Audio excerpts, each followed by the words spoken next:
I truly love the Book of Mormon because on every page you can find the fingerprints of the prophets, not the impression marks left by finger ridges, but other etching marks left by fingers with a stylus scratching the surface of the gold plates. Those marks can be traced to their true source.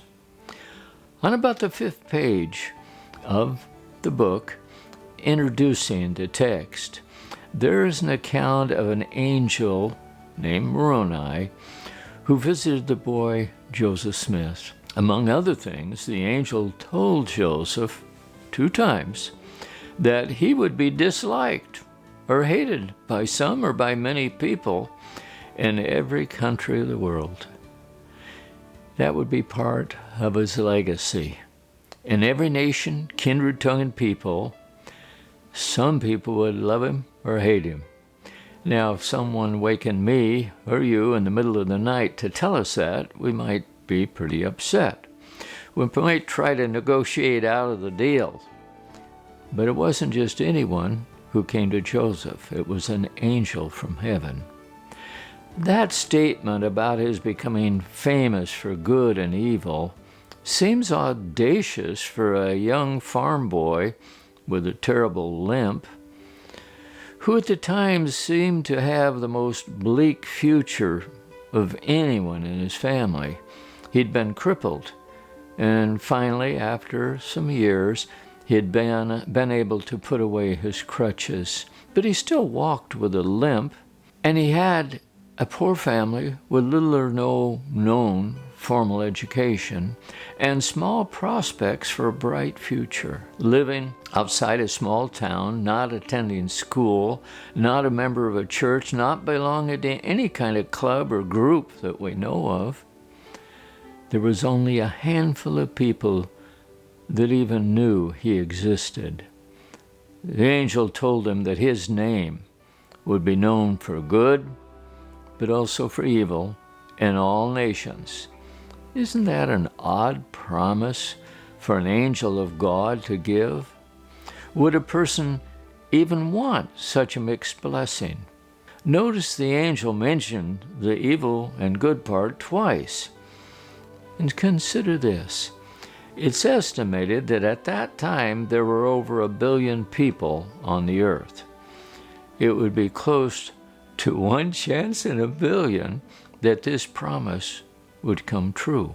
That promise was published early on, not added in some later generation. So, what happened? Moroni gave him the plates of the Book of Mormon. He translated them and published them, and 14 years later, he was gone from this earth. Something or someone put it in men's hearts to kill him. And so, most people who ever knew about Joseph Smith thought it was over. But wait just a minute. What happened? The memory of Joseph and the book and the Church of Jesus Christ lived on and on and on until today. Guess what? According to several non-Latter-day Saint studies, Joseph Smith is the most well-known American religious leader there ever was. He's also one of the most overall well-known Americans who ever lived, and that fame grows year after year. For one thing, over 1 million missionaries have introduced him to the nations of the world. Think of it. Right now, this day, over 65,000 full-time missionaries are talking about him to someone new somewhere in the world. And tomorrow, thousands and thousands of people will hear his name for the first time. But remember, the angel told him it wasn't all for good. In every place he's introduced, some will see him as a religious competitor to contend against. At the same time, he'll be loved and honored or hated and evilly spoken of in every nation that hears his name. I've studied a little about famous people, and for any one person, fame is almost always either for good or it's for evil. George Washington, John Kennedy, Martin Luther King are known almost always for good, while Benedict Arnold or John Wilkes Booth or Lee Harvey Oswald are known almost always for evil.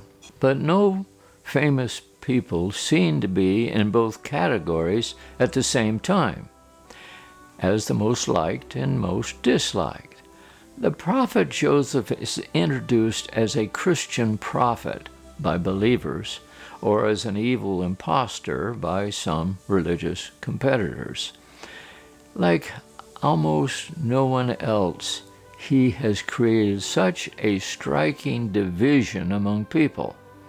I wonder, how could young Joseph, in an attic bedroom in the middle of the night, come up with such a prediction if there were no angel to tell him? So you see, there are fingerprints in the Book of Mormon that are amazingly authentic. It is true.